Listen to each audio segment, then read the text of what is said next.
update naman ako sa magandang umaga naman sa inyo mga karisma kabro. Dito naman ako sa vlog ko. Update naman ako sa mga tanim ko. Yung nakita ninyo sa past videos ko na in-upload na maliit pa ito.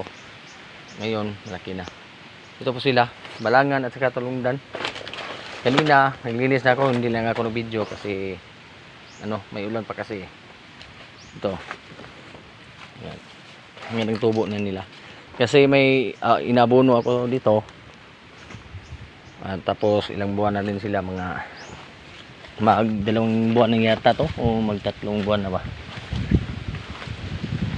Ito, buhay na rin tinanim natin na lemongrass. Lakas pa yung hangin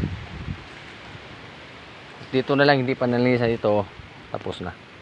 Ito na lang hindi pa. Nilinisan ko pa yan kapag wala ng ulan. Ayan, binunot ko na damo ito. At yung kapayas na naman natin, buhay na din. At dyan, nakarbis na tayo. Thank you Lord sa blessings. Bye bye, thank you. Next video naman, thank you for watching.